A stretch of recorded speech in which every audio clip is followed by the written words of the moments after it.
I hope not.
Hey, You also?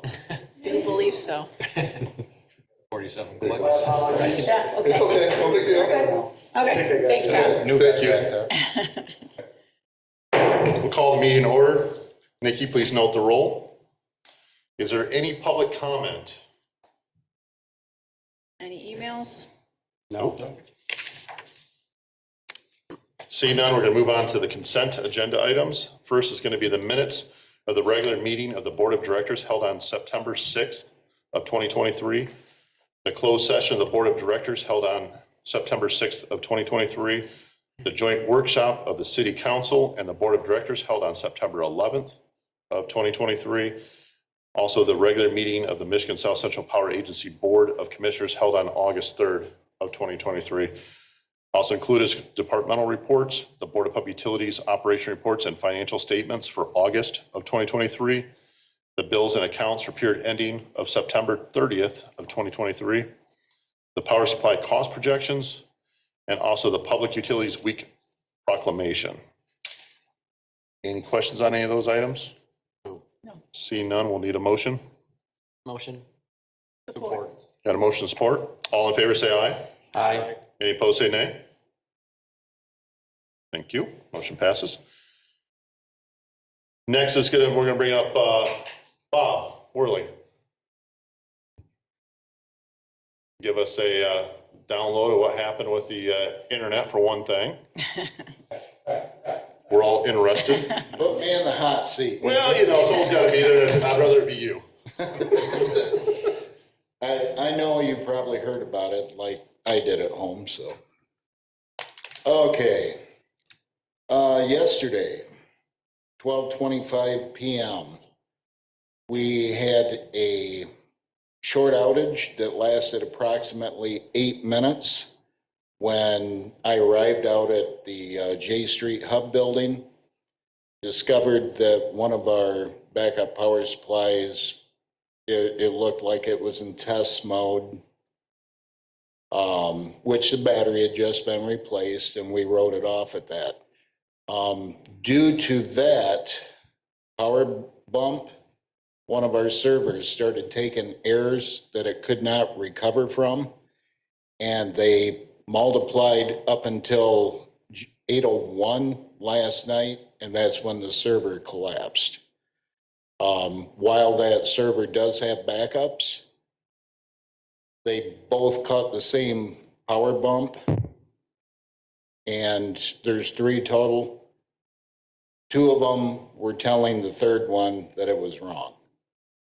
Precautions have been, and corrections have been made to correct this today. Through different methods, we've been working with Aspen Networks, and for an event like this to happen, it would be more likely for us to get hit 5 times through town on our fiber network by 5 different crews digging. That's how rare it is. But precautions have been made, and it shouldn't happen again ever, so shouldn't. We appreciate the update. Yep. So everything has been corrected. Everything is functional as of right now. I just spoke with Aspen and they had finished up the redundant servers. So, Okay. Thanks, all Bob. right. Thank you. Next is going to be the introduction of a couple new hirees on the help desk, Alan Wojak and IT support specialist Joshua Cook. Yes, Yeah, come on up. We want to hear from you. Tell me what I don't know who you are. You got to tell me what you're all about. My name is Alan Wojak. I was born and raised in Coldwater, Michigan. I have my degree in network system administration. I've been CompTIA A+ certified since high school. I currently work under Bob. I'm the night shift, so if you guys ever need any support, please don't hesitate to call. Yeah. Is there anything you guys would like to know about me? No? I am married. All right. Thanks, Alan. So Alan had baptism under fire last night as he was on the help desk when the call started. Alan got the treatment by fire last night. I'd like to introduce Josh Cook. He's our newest IT specialist, so I'll let him tell us things about himself. I'm glad Alan went first, so I knew what to do. My name is Josh, as Pat mentioned. I am the new IT support specialist. I graduated from Western Michigan University with a bachelor's in business administration. The last few years I've been working at County National Bank in Hillsdale as a support specialist there.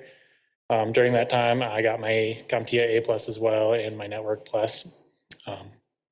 I moved here 3 years ago with my wife, Sarah, and 6 months ago we had our first son, Lincoln. And that's pretty much it. Great. Glad to have you. Thank you very much. Thank you. Next, we'll move to the regular agenda.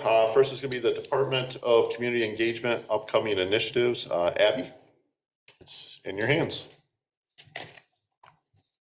Thank you. I'm here today to talk to you about, what's going on with the Department for Community Engagement in October. All right, Nikki. Next slide, please. I think you have the clicker now. I do have the clicker. Oh. Okay, so looking at this month, we have 4 major events that are happening. The first one that we have is Public Utilities Week, then our Breast Cancer Awareness Campaign, BACC's Career Day, and our second blood drive for the year. Obviously, this week is Public Utilities Week, so this is the first one. It's also nationally known as Public Power Week. The American Public Power Association, or the APPA, recognizes Public Power Week as the first full week of October every year, and the goal is really to help customers and stakeholders understand how they can better engage with their community-owned utility and benefit from all of its offerings. Seeing that we offer a variety of utility services, we celebrate this week as Public Utility Week. However, before we talk about how we're celebrating, we're going to define public power. All right, so from small towns to large cities, community-owned, not-for-profit public utility providers power homes and businesses in 2,000 communities across the United States. Public power utilities safely provide reliable, low-cost electricity to more than 49 million Americans while giving back to the communities they serve. A really interesting fact is that 93,000 people are employed by public power utilities, and 1 in 7 Americans are served by a public utility provider. So out of the 2,000 communities with the public power utility, over 1,000 serve communities of less than 4,000 people. Here at the Coldwater Board of Public Utilities, we serve around 7,000 people, putting us in one of 332 public power utilities that serve 4,000 to 10,000 people. And the number of public utility providers continues to decrease as communities grow.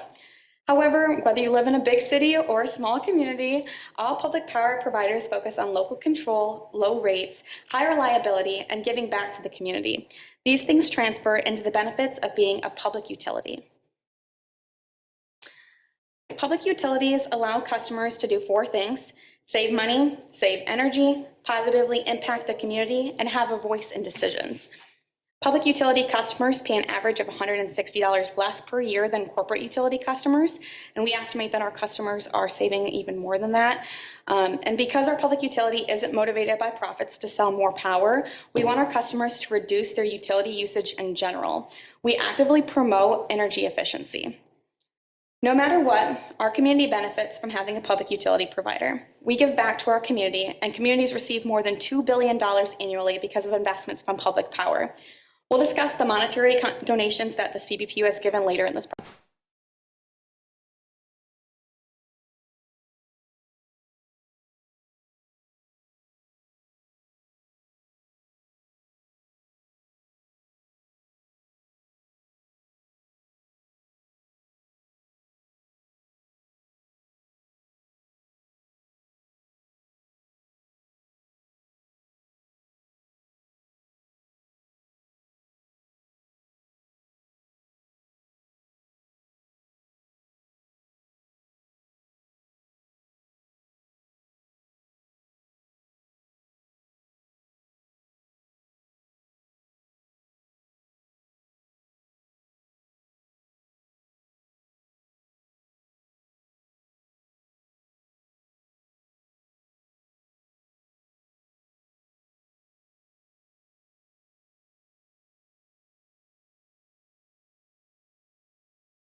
Located within the CBPU footprint to submit a coloring sheet for a chance to win a $50 gift card. We're going to announce the winner on the next slide, but we're also going to talk a little bit about other things that we're doing for this Public Utilities Week. So you guys just approved the Public Utilities Week proclamation, so that's a good thing for us. We're also showing appreciation to our employees internally, and we're doing a digital campaign that includes a new on-location video series. We'll take a look at that first video in the coming slides, and then we're going to announce the coloring contest winner. So the winner of the coloring contest is Claire Weddington, a 4th grade student at Lakeland Elementary. She can collect her $50 gift card from City Hall anytime this week or next. And just so everyone is aware, we did have our employees vote on this, so it was very much determined by BPU people. Yeah, come on, this is not liking me today. Maybe it's my hitting right. There we go. This is our video. I'm gonna go ahead and press play on that, Nikki. I would appreciate it. Thank you.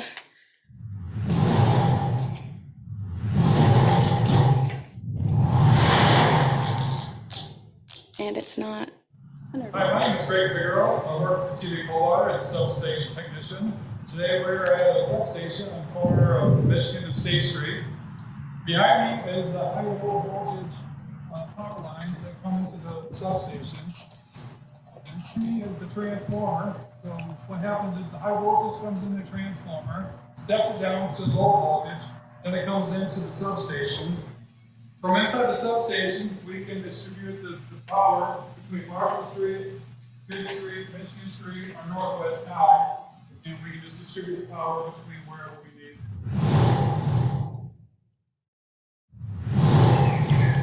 So fun fact about that video, it was made and created by our OJT student, Logan Foster. So if you guys see him around, he's doing all of the on-location videos that are released this week, and he did a really great job on that one.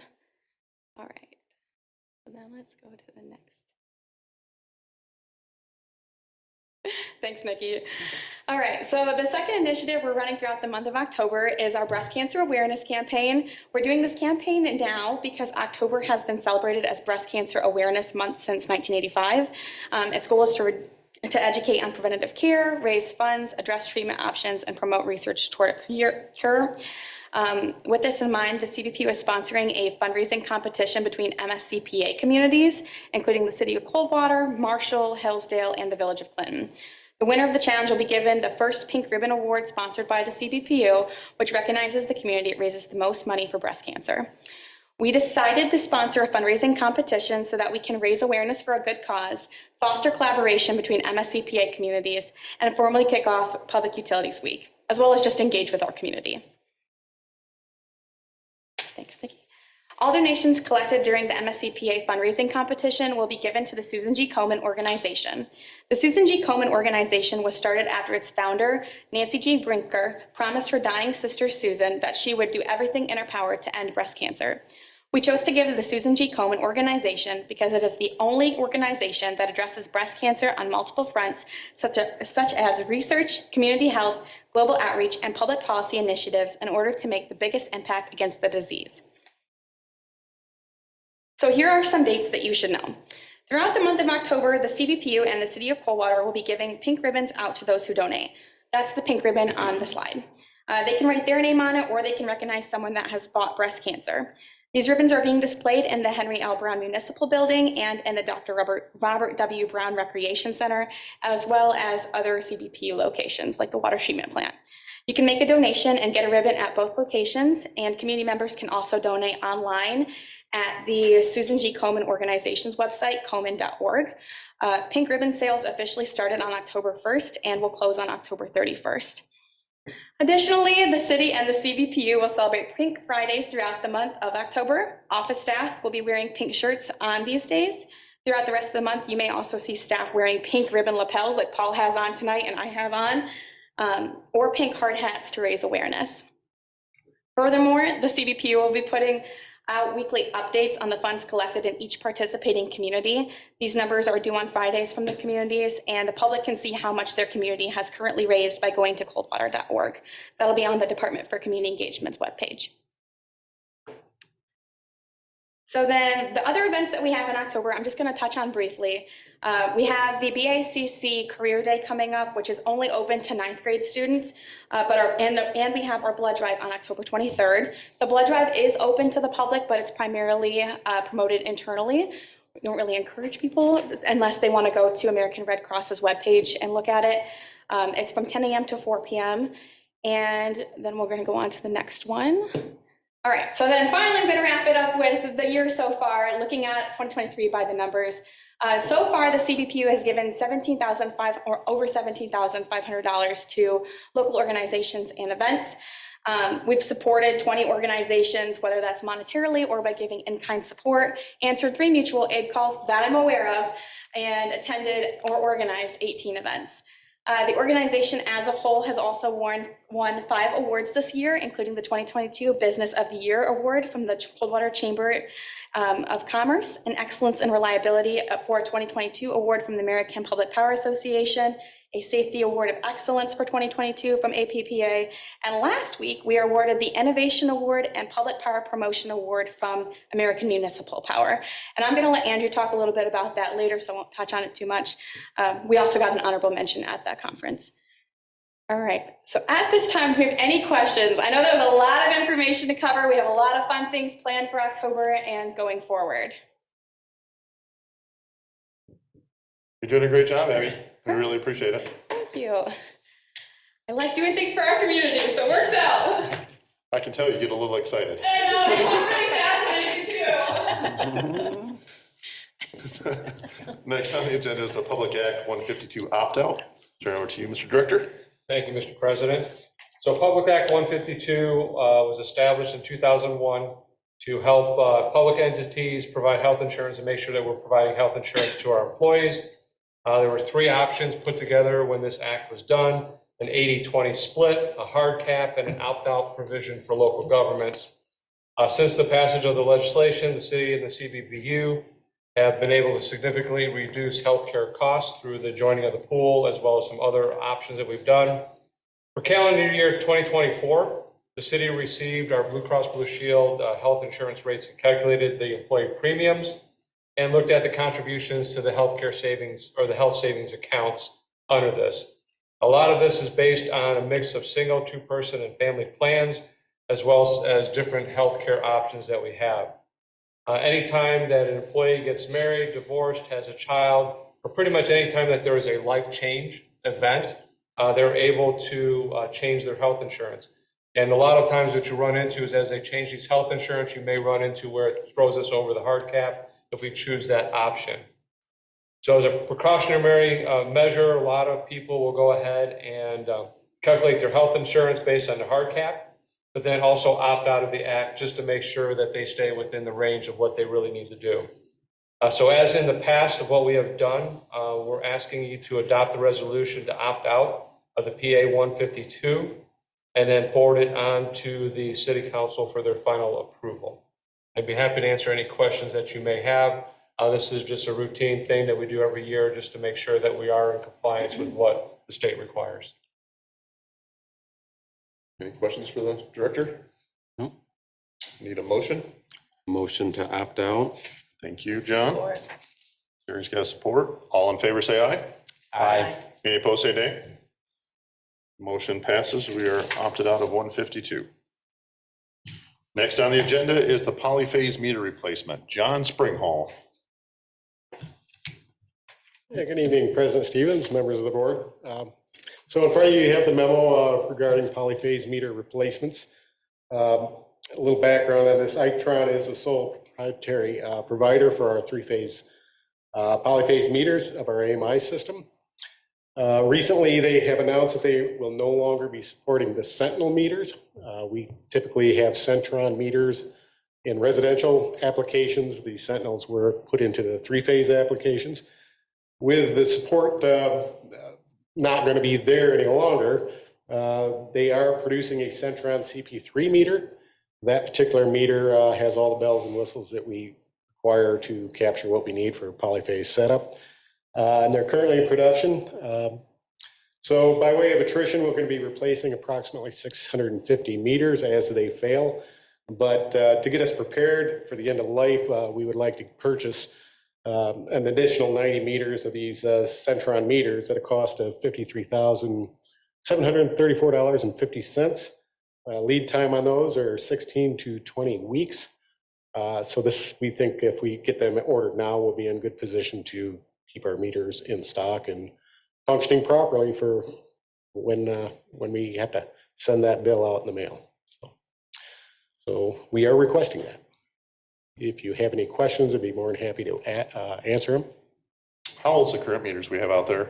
So the polyphase meters we deployed originally when we started our AMI project back in 2014. So they're roughly 9 years old. They are pretty much electronic nowadays. So with any electronics, like your cell phones or whatever, upgrades happen. So I suspect that the reason they have dropped the Sentinel line is probably twofold. Software was probably maxed out and it just made more sense to go to a new platform. And likely they don't want to support two different types of meters, so it's a cost savings things for the factory. We've been repairing them with modules as they fail, but with support going away, we won't have that option, so we might as well move forward. Any questions for John? What's the lifespan of the current meters that we have? I mean, how often do you have to go out and replace one? We've got some that we haven't touched at all. There's a few that I would say we average maybe 12 or so every 6 months where we need to replace a module. It goes in spurts. Heat has a factor on it, and cold weather, and obviously accidents or problems with the site, lightning events, things of that nature would cause our issues with them. So how long do you think it would take to replace, I mean, through attrition, every meter in the city, the 650?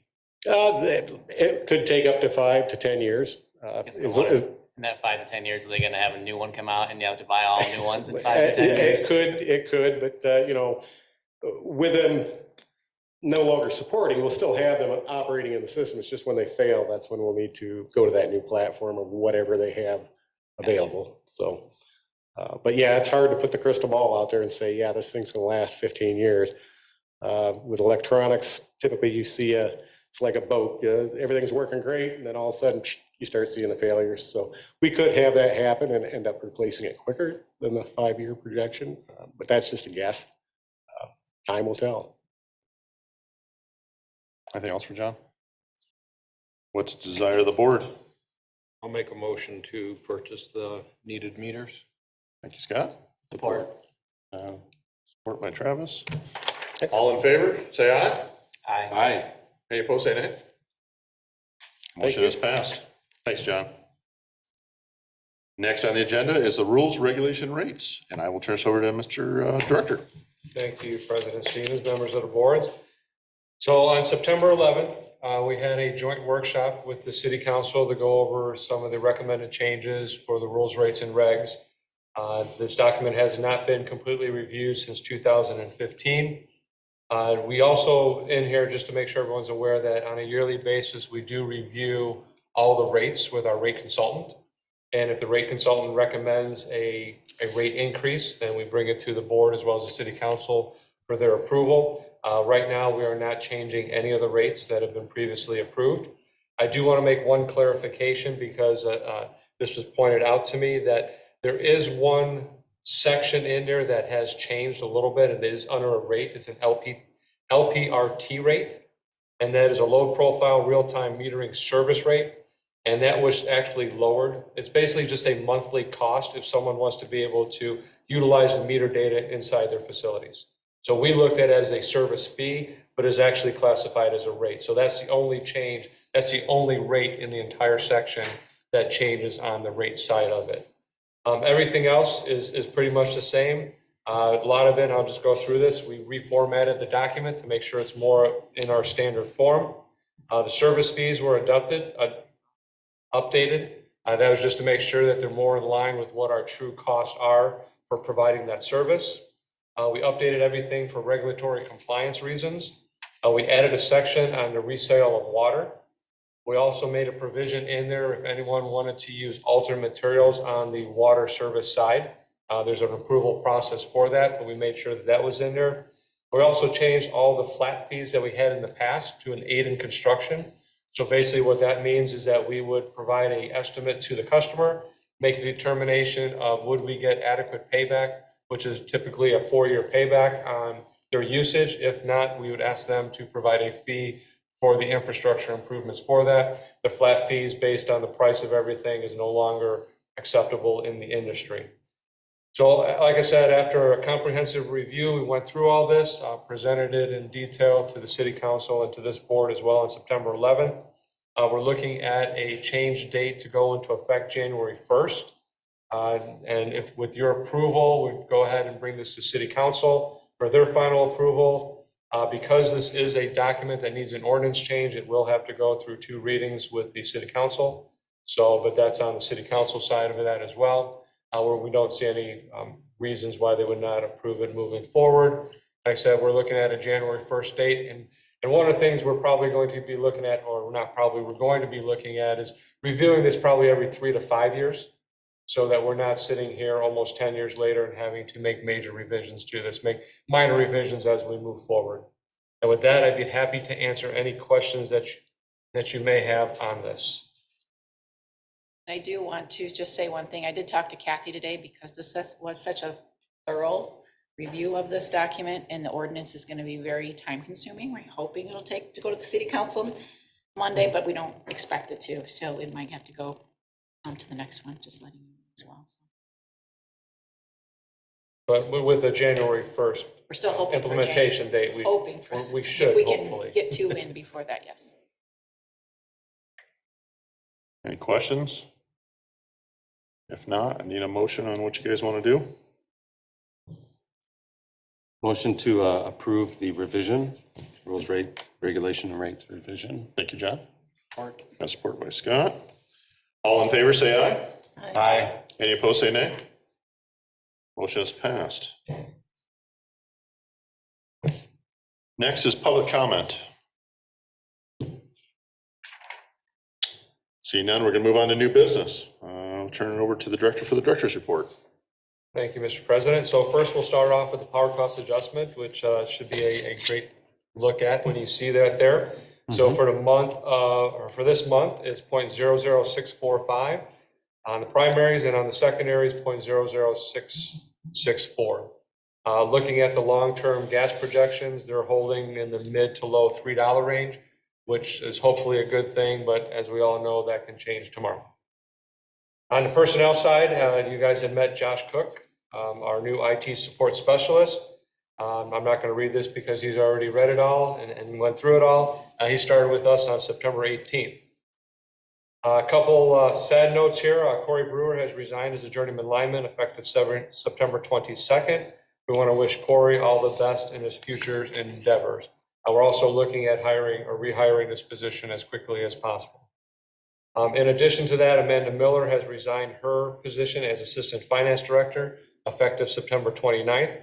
We want to wish her much success in her future endeavors as well. And we're looking to fill that position as quickly as possible as also.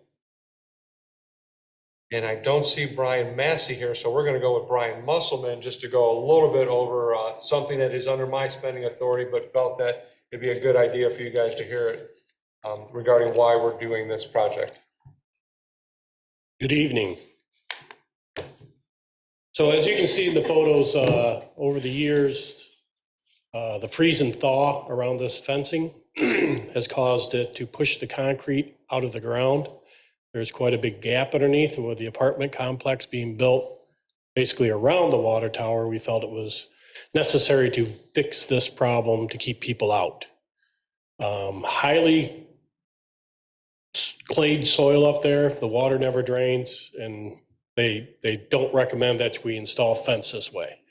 So they're going to drive a new fence post down 6 feet and then reattach the fence, and then we'll pull all the old fence posts out with the concrete to try to save some money. We reached out to 3 different contractors. 2 of them responded. One of them did not. And it's Justice Fence at $11,998. Compared to the other one, it looks like a heck of a deal. So I'll answer any questions. I'll take you on a tour if you want to go out there. Tomorrow is National Do Something Nice Day, so maybe we could. Yeah, there you go. We're thinking maybe after the project gets done and the fence posts are still there, if you'd like to come out and do something nice and help pull posts, that'd be great. Yeah. Sure. Abby can take some pictures. There you go. On location. Yep. All right, thank you. Thank you. Thank you, Brian. As we talked about before, one of the things that we're constantly looking at is ways to improve what in the services we're providing to our residents. And I know we're currently working on a positive and a finalized solution of how to provide Wi-Fi to our parks, to our downtown, to our different facilities. Just to let everyone know that there is now temporary Wi-Fi downtown. It's turned on and off during events. It is right now in the Tibbetts parking lot. And we also took care of Monroe Street as well too. So if you're out at Hops on Monroe or Hoptoberfest this past Saturday and you look, you will see that you can log on to the free CBPU Wi-Fi. There's just a click of the button. It's a legal thing to make sure that whatever you do is on you. It's not on the CBPU or the city. And that's the same thing that was happening at Applefest as well too. So as we continue to work on our future solution, there's be more to come on that. It's just a matter of making sure that the financing is done correctly and that we get it all set up the way it needs to be as well too. So the next one is Four Corners, hopefully to be in place for the next farmer's market, which shouldn't be an issue. Bob and I were talking about this earlier. We may want to put it on that pole that they're putting up for Santa. Be a good thing for that. What was there signage downtown for Oktoberfest that talked about the Wi-Fi and how to log into it? Because if there was, I didn't see it. I noticed the same thing, and that was something I was going to get with Abby and everyone else as well too, to have those little portable signs. My understanding is that they were going to put them on the cans that they have up on the table with the support and all that, but I did not get that far over. So we are going to make sure that there's signage out there, even if we have to talk to the local restaurants to put it in their windows as well. Maybe signs at the entrance when you go into the event so people can see it as they're getting checked in or paying for whatever.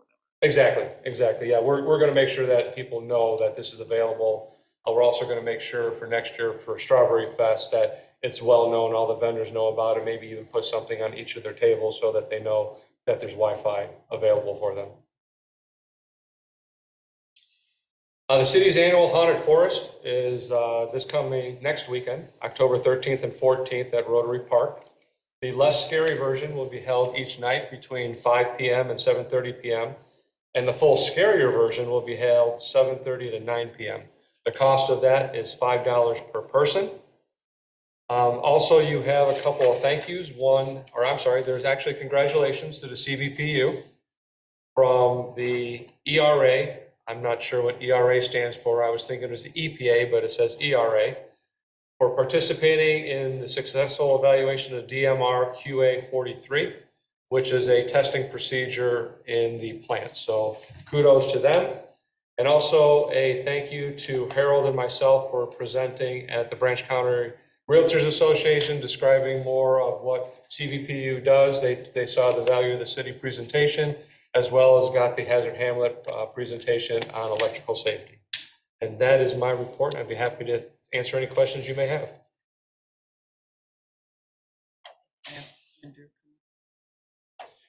Chris was gonna do that. There's nothing else. We'll bring up Andrew. You got some awards to tell us that you guys won. Yes, thank you, President Stevens, and good evening, members of the board. As Abby has already mentioned, at the AMP annual conference last week down in Columbus, Ohio, AMP, or American Municipal Power, had announced their reward recipients. Coldwater was the winner of the AMP Innovation Award. The AMP Innovation Award recognizes municipal utilities that have completed an innovative or unique project to better serve their customer owners. Innovation is the introduction of something new, a new idea, device, or method. Coldwater had submitted our GIS Storm Damage Assessment Toolkit. This is an application on our iPads that have rolled out to field staff as well as operational staff back in the office. This allows us to have employees that can go out, take pictures, create notes with a GPS location on a map. So field staff are able to better allocate resources in responding in outages. And this platform can also be rolled out to other departments, not necessarily just for electrical damage, but anything from workforce management, picking up trash, anything. So we're very proud of our GIS department, and we're happy to have won this AMP award. In addition, we also won the AMP Public Power Promotion Award. The AMP Public Power Promotion Award recognizes utilities for their promotional efforts in marketing, consumer awareness, and branding. Coldwater has rebranded our marketing department to the community engagement, and with all the excellent activities that Abby has been speaking about, not just today, but in the past in front of this board, we're very proud of her and our community engagement department. And then as a note, we are also the runner-up for the AMP System Improvement Award. The AMP System Improvement Award recognizes utilities that have made a significant improvement in electrical service and reliability to their customer owners. Coldwater had submitted the HC Stark dual recloser installation project. This was a project to build out a second circuit to their facility that responds within a fraction of a second to help prevent outages and improve reliability to their system. As a note, it has prevented 5 outages since installation, saving money to their operations and allowing them to meet their obligations. This is a project that can be rolled out to other primary metered or other large industrial customers. We're already in communications with a existing customer going through an expansion now that has an interest in a similar setup to help improve the reliability of their operations as well. So with that, we're, as I mentioned, very proud of our GIS department, our community engagement, as well as the electric department, as well as our owner-operator customers, as mentioned. So with that, would be happy to answer any questions you may have.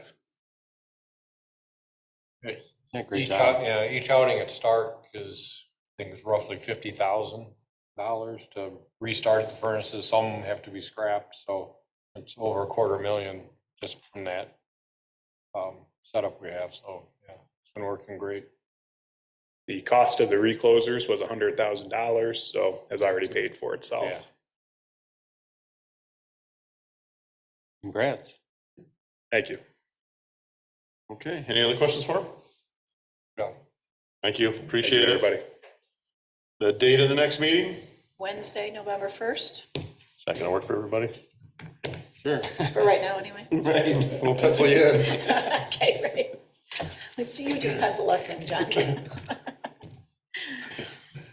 Okay, meeting is closed. We're adjourned. And also too, the PA 152 might be pulled from